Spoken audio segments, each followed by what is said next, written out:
जय हिंद दोस्तों। एक बार पुनः आप सभी लोगों का स्वागत करता हूं आपके अपने channel bulls and bear analysis में। तो चलिए देख लेते हैं हमने फ्राइडे को क्या डिस्कस किया था और मार्केट ने उस पर किस तरीके से कामकाज किया।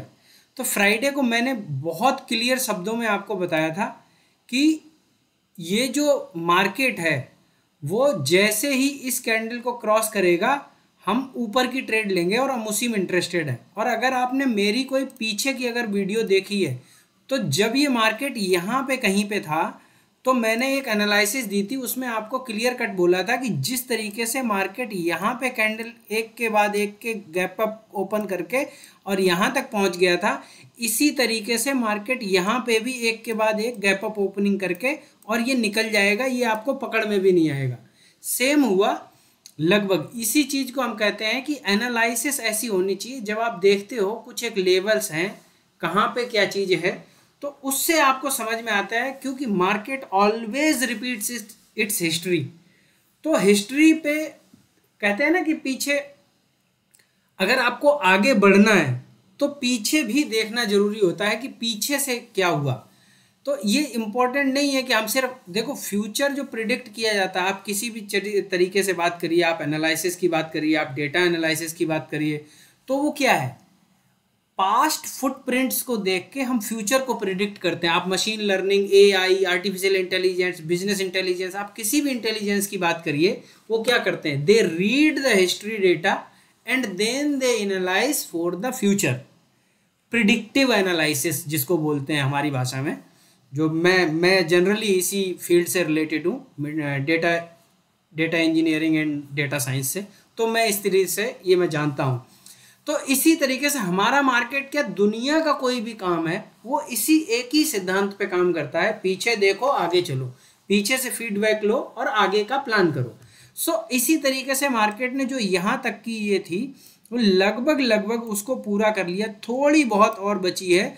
तो अब आने वाले एक दो दिनों में जो मैक्सिमम टारगेट जो मैं अभी लेके चल रहा हूँ वो लगभग 19,600 के आसपास तक के मुझे दिखाई पड़ सकते हैं।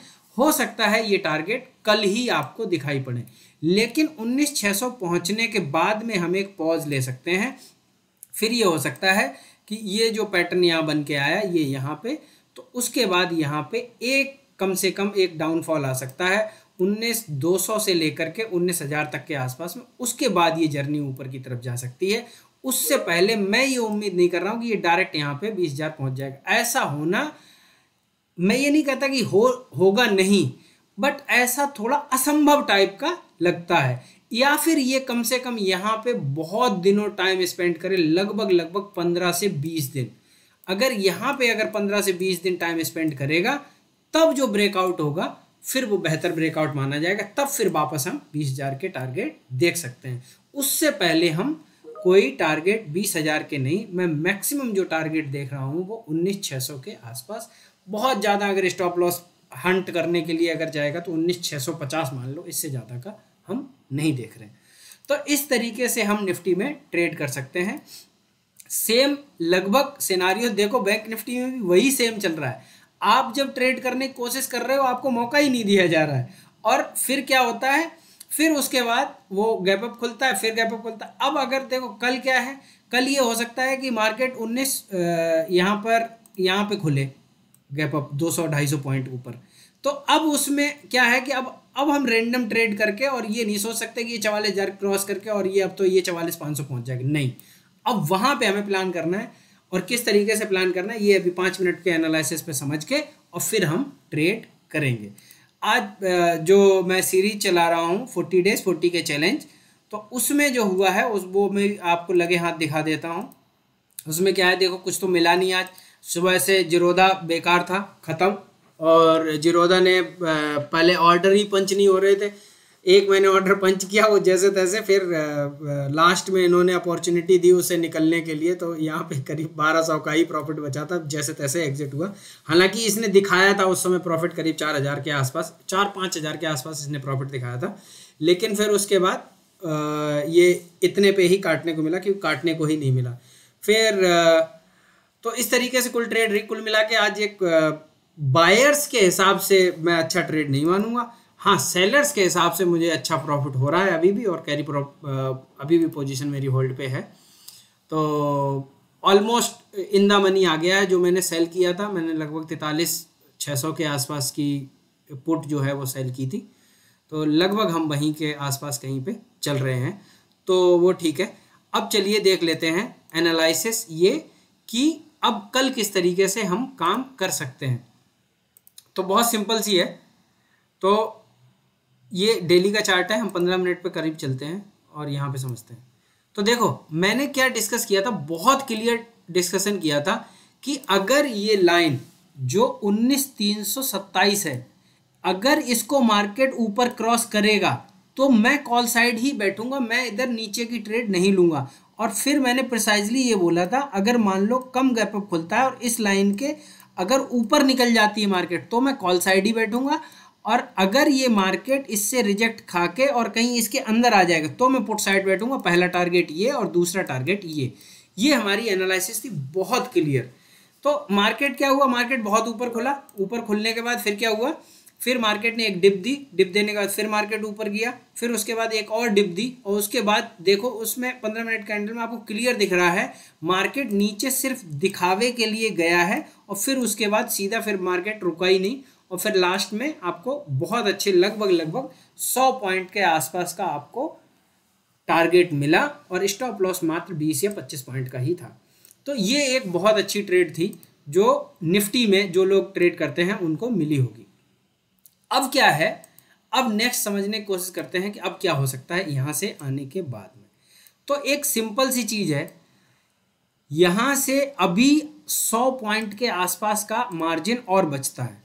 तो अगर मार्केट खुलता ही यहाँ कहीं पे है, देखो अगर फ्लैट खुलता है और फ्लैट खुल के ऊपर चलेगा तो भी हमारे टारगेट 520-530 के आसपास है इतने, और अगर खुलता ही यहाँ पे है तो भी मेरे टारगेट उतने ही है। फिर मैं इस ट्रेड को अवॉइड करूंगा जब तक कि एक डिप यहाँ तक का करीब नहीं आता, तब तक। ये निफ्टी की बात कर रहा हूँ। तो मुझे नहीं लगता कि गैप अप अगर खुल जाए बहुत अच्छी बात है, लेकिन मैं उसके बाद में ये रेंडमली अंधाधुंध इसमें ट्रेड नहीं करूंगा कि अब मुझे आज ही मार्केट 19,600 19,700 पे चला जाएगा। तो आज कल मैं इस तरीके से सोचने वाला नहीं हूँ। तो इसी तरीके से ट्रेड करना है। अगर यहाँ पे कहीं फ्लैट में मिल जाता है बहुत अच्छी बात है, गैप डाउन खुलता है तो भी हमारे पास एक सपोर्ट है यहाँ पे, यहाँ से रिजेक्शन लेके ऊपर जा सकती है मार्केट, फिर वही टारगेट उतने ही है। तो मैं कॉल साइड में ही बैठने की कोशिश करूंगा। पुट अब मैं जब तक नहीं बैठूंगा जब तक ये मार्केट 19,327 के नीचे वापस क्लोज नहीं कर देता, तब तक। तो इस तरीके से निफ्टी में ट्रेड करना है। आइए चलते हैं बैंक निफ्टी में, देख लेते हैं किस तरीके से हम ट्रेड कर सकते हैं। तो बैंक निफ्टी में हमने सिंपल सी एनालिसिस की थी, जैसे ही इस चैनल को मार्केट मेरे ब्रेक करेगा ऊपर की ओर, हम क्या करेंगे, हम कॉल साइड में बैठेंगे। तो मार्केट बहुत गैप अप खुला, और जो हमने टारगेट डिसाइड किए थे जहां तक मार्केट जा सकता है, मार्केट वहीं पर खुला। उसके बाद एकदम से मार्केट ने करीब 100-150 पॉइंट नीचे दिया, थोड़ी देर रेंज में रुका, फिर उसके बाद नीचे आया, और ठीक हमारा जो हमने चैनल बनाया था उस पे टक से टच करके और ऊपर निकल गया, और अच्छे मूव करीब 200-250 पॉइंट के मानूंगा। हालांकि इसमें मैं क्लियर कर देता हूं बहुत साफ साफ कि ऑप्शन बायर को इस पूरी ट्रेड में भी कुछ भी नहीं मिला, कुछ भी नहीं मिला। और पहली बात तो आज टेक्निकल फॉल्ट था जीरोधा में, तो उसकी तो कोई बात ही नहीं। लेकिन आपने अगर 100 रुपये आउट ऑफ द मनी में भी अगर काम किया है तो आपको 20 पॉइंट, 10 पॉइंट, 15 पॉइंट, इसके बाद फिर नीचे, फिर 10 पॉइंट ऊपर, फिर 15, इस तरीके से मार्केट ने आपकी पेशेंस चेक किए। और लेकिन जब लास्ट में जब आप एग्जिट हो गए होगे यहाँ पे 3 बजे के आसपास, तब फिर मार्केट ने एक 100 पॉइंट का करीब और मूव दिया, उससे ज़्यादा कोई मार्केट ने खास मूव नहीं दिया। अब क्या कर सकते हैं, अब हम किस तरीके से नेक्स्ट ट्रेड कर सकते हैं। तो नेक्स्ट ट्रेड करने के लिए एक तो ये है कि यदि मार्केट 800 के आसपास अगर खुलता है, मान लो 200 पॉइंट गैप अप खुल जाए, कोई दिक्कत वाली बात नहीं है। अगर खुले तो वेट करना, एक डिप मिलेगा, और अगर ये डिप 700 के आसपास से 600 के आसपास जहाँ से मुड़ेगा, और कन्फर्मेशन ऐसी वाली जहाँ से मिलेगी, मतलब ये रिजेक्शन और ये कन्फर्मेशन, तो रेड और एक ग्रीन अगर कैंडल मिलेगी, 30 मिनट वेट कर लेना, 15 मिनट रेड वाली रिजेक्शन जो हुई, और फिर अगली 15 मिनट ग्रीन वाली, उसके बाद ट्रेड ले लेना। टारगेट अगर दोबारा में ये 600 यहाँ से मान लो 600 या 700 से रिजेक्शन करता है तो जो आगे के टारगेट है वो मैं मतलब 43,950 और 44,000 के आसपास तक पहुंच सकते हैं। ये मैक्सिमम टारगेट हैं, इससे ज़्यादा मैं ऊपर नहीं देख रहा हूं।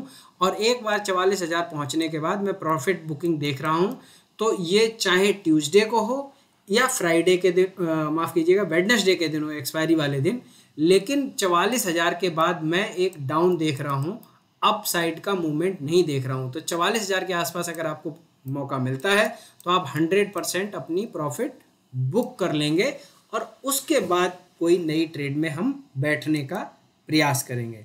तो इस तरीके से हमारी एनालिसिस रही और आप लोग ट्रेड करके अपना बताइए, जिन लोगों ने प्रॉफिट किया लॉस किया अपना कमेंट करके मुझे बताते रहा करिए, ताकि मुझे ये एहसास हो और मुझे पता हो सके कि आप लोग क्या चाहते हैं। तो जैसे आज एक ट्रेडर हैं, उन्होंने मुझे मैसेज किया था कि ऑप्शन सेलर कैसे बने।